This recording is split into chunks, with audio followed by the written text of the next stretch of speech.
Halo para pendengar, dimanapun kalian berada. Selamat datang kembali di konten detail kecil. Konten dimana gue mencari detail cerita, detail visual, easter egg, parodi, referensi, dan segala sesuatu yang gue anggap sebagai detail. Nah, di video kali ini, gue baru aja kelar nonton anime Pacar 100 Season 2 berkali-kali. Dan gue berhasil nemu lumayan banyak referensi di anime ini.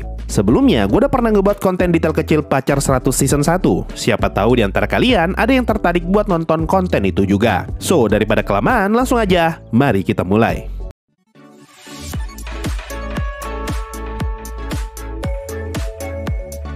Detail pertama bisa kita temukan di bagian awal episode 1 ketika Kusuri mengeluarkan obat yang bisa menghilangkan rasa bosan. Tapi obat itu malah meledak dan ngebuat semua orang yang ada di sana bertukar tubuh. Nah, setelah terkena ledakan, mereka semua ngomong kalimat yang sama, yaitu, jangan-jangan ini bukan mimpi, tubuh kita tertukar.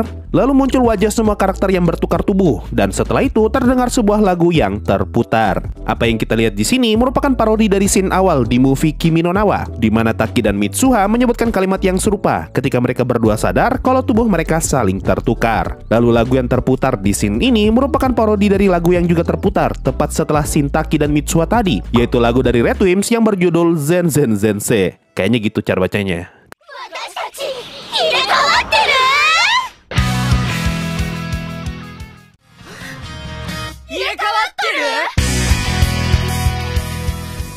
Karena lagu ini sudah pasti copyright, makanya Kanade panik ketika dengar lagu ini terputar. Tapi bukannya fokus ke lagu, Kusuri malah fokus ke meteor yang ada di layar. Dan dia ngomong kalau bumi bakalan kiamat kalau ada 100 meteor yang jatuh. Scene dan kalimat ini lagi-lagi merefer ke movie Kimi no Na wa, di mana konflik utama di movie itu bisa terjadi karena ada satu komet yang jatuh ke sebuah desa. Detail kedua, ada ketika Rentaro pertama kali bertemu dengan Kurumi di episode 1. Di sini, kita diperlihatkan Kurumi yang pengen makan roti di kantin SMA. Tapi dia lupa bawa dompet dan dia pun tidak jadi beli roti. Rentaro kemudian datang menemui Kurumi dan dia pun memberikan sebagian roti miliknya untuk Kurumi. Nah, kalau kalian perhatikan, roti yang Rentaro kasih ke Kurumi masih ada plastiknya. Sedangkan roti yang Rentaro pegang ketutup dengan kertas atau mungkin tisu. Dengan kata lain, Rentaro tidak sudi ngasih roti yang tidak ada bungkusnya ke cewek yang dia suka. Dan dia rela merepotkan dirinya sendiri untuk nyari tisu atau kertas terlebih dahulu untuk digunakan sebagai lapisan ketika makan roti. Selain itu, kalau kalian sadar, di sini Rentaro sama sekali tidak mau makan lebih dulu sebelum Kurumi makan duluan. Hal yang serupa juga bisa kita temukan di bagian akhir episode 1, di mana Rentaro masih tetap tidak mau makan duluan sebelum dia ngeliat Kurumi makan rotinya duluan.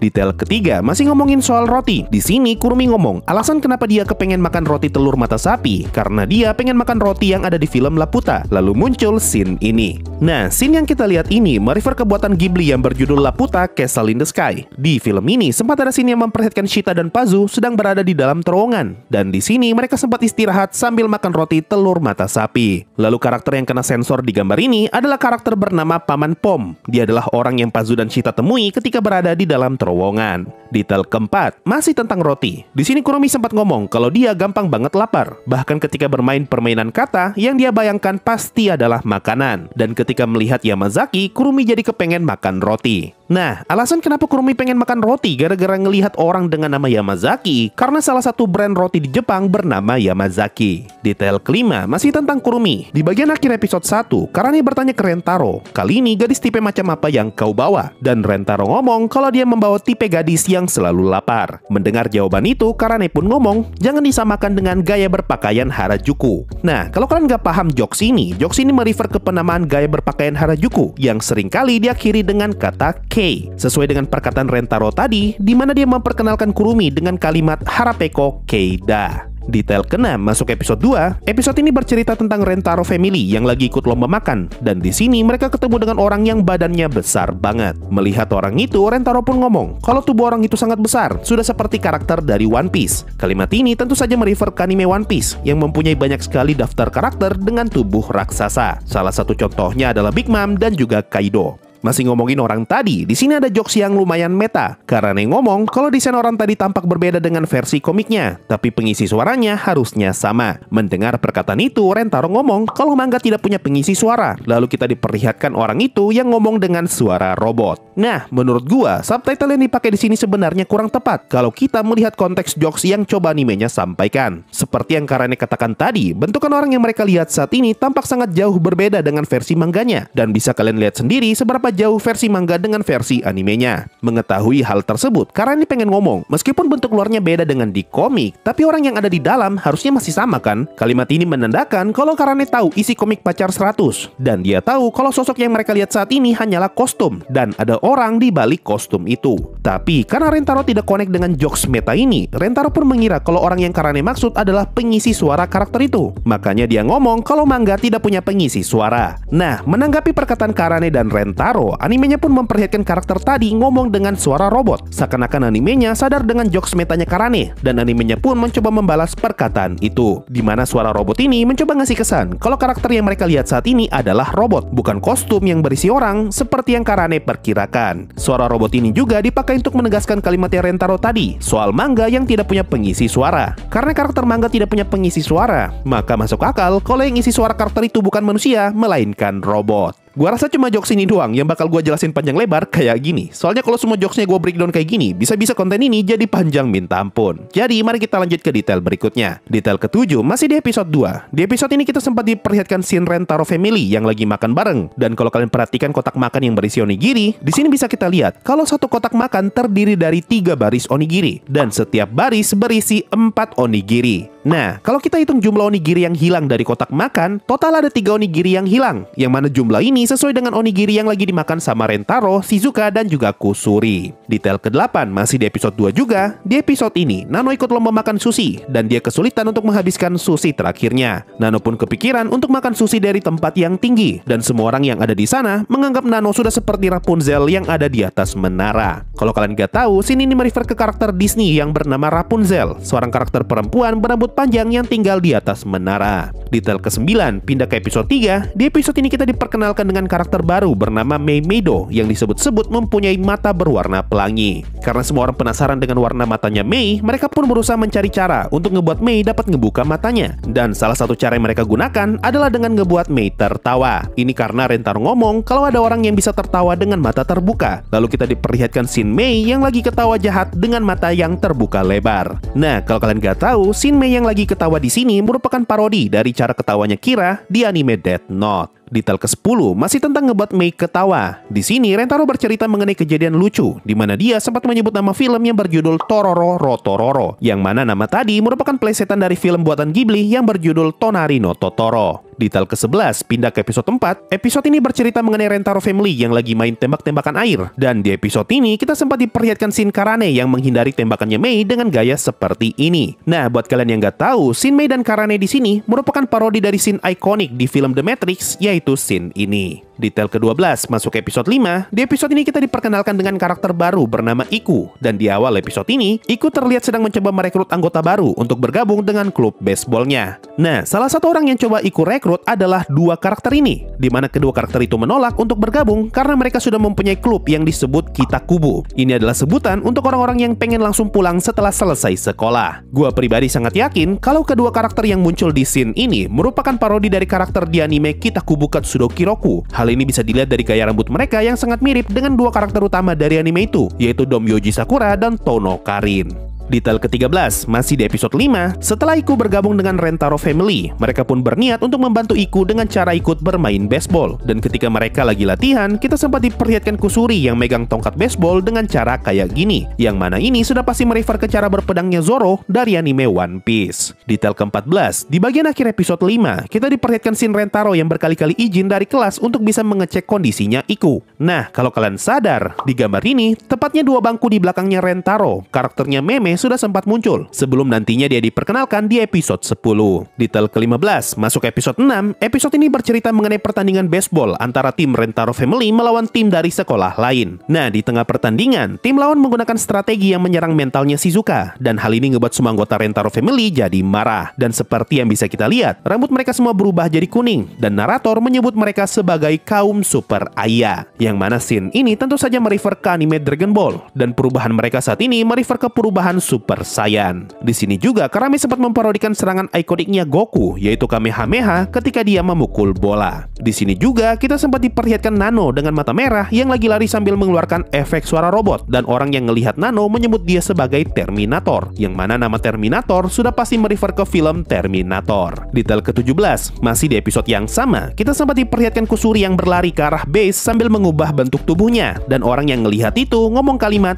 "Ini bukan Dora Base." Nah, buat yang nggak tahu, kata Dora Base merefer ke komik jadul tentang baseball yang isinya ada Doraemon. Detail ke-18, pindah ke episode 7. Episode ini bercerita tentang Rentaro Family yang lagi karaokean, dan ketika Shizuka nyanyi, semua orang yang mendengar suaranya Shizuka sama sekali tidak bisa menahan diri, sampai-sampai mereka semua terhempas ke tembok. Nah, pose ketika mereka terhempas ke tembok merupakan pose ikonik dari anime Dragon Ball, yaitu pose kematiannya Yamcha. Detail ke-19, masih di episode 7, karena sudah tidak tahan dengan keimutannya Shizuka, para gadis lain akhirnya meledak dan mereka semua terlempar keluar bangunan. Lalu dari luar muncul karakter bocah yang kena sensor, dan karakter itu ngomong kalau ada perempuan yang jatuh dari langit. Nah, karakter itu adalah Pazu, dan scene ini merupakan parodi dari scene pembuka di film Laputa Castle in the Sky, di mana Pazu melihat ada perempuan yang jatuh dari langit dan perempuan itu adalah Shita. Detail ke-20, masih di episode 7 juga, di sini kita diperkenalkan karakter baru bernama Mimimi, karakter perempuan narsis yang sangat terobsesi dengan kecantikan. Nah, di episode ini, Mimimi sempat menyebutkan beberapa kalimat yang merefer kedua film buatannya Ghibli, yaitu Nausicaa dan Princess Mononoke. Kalimat pertama, Mimimi ngomong, "Itulah takdir bagi orang yang hidup dalam kecantikan." Ini adalah plesetan dari kalimat di film Nausicaa, yaitu, katanya itu sudah takdir bagi manusia yang hidup berdampingan dengan Fukai. Ini dia scene-nya. それが美しさの境地に生きる者の定めとか。ナウシカで聞いたニュアンス。はい、不快のほとりに生きる者の定めとか。 Kalimat kedua, Mimimi ngomong, "Aku akan hidup dan aku cantik." Ini adalah plesetan dari kalimat di film Princess Mononoke, yaitu percakapan antara Ashitaka dengan San, di mana Ashitaka ngomong ke San untuk terus hidup dan dia ngomong kalau San itu cantik. Ini dia scene-nya. 生きる、私は美しい。からのもののけ。生きろ。まだ言うか。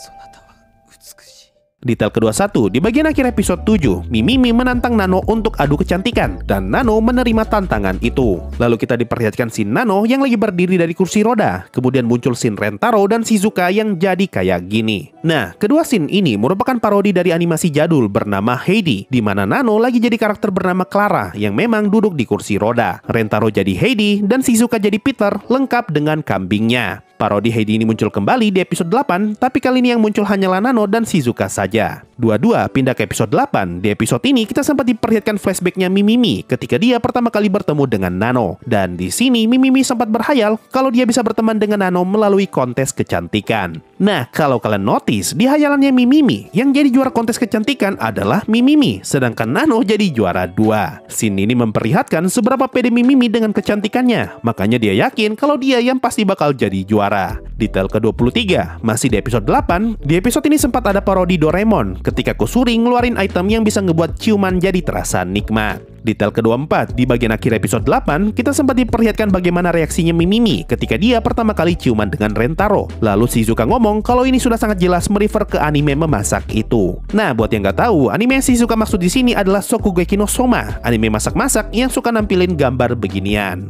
Detail ke-25, pindah ke episode 9, di bagian awal episode, kita diperlihatkan 3 orang mas-mas yang lagi ngomongin soal fenomena matahari. Lalu salah satu dari mereka ngomong kalau fenomena ini adalah penyebab kenapa masih ada pohon sakura yang mekar di episode 16. Dan ini juga yang jadi alasan kenapa bisa ada satu malam yang berlangsung selama 19 tahun di Akagi. Nah, kalimat mas-mas pertama yang ngomongin soal pohon sakura merefer ke kencannya Rentaro dengan Meimeido di episode 16, yang mana pada saat itu bisa kita lihat kalau bunga sakura masih bermekaran. Buat yang nggak tahu, pohon sakura biasanya mekar di awal dan di akhir semester sekolah. Berhubung cerita di episode 16 sudah pasti tidak berlatar di awal semester, makanya mereka heran kenapa masih ada pohon sakura yang masih mekar. Lalu kalimat mas-mas kedua merefer ke sebuah arc yang sangat panjang dari manga Akagi, yaitu Washizu Arc, sebuah arc yang berlangsung selama 20 tahun, yaitu dari tahun 1997 2007 sampai tahun 2017.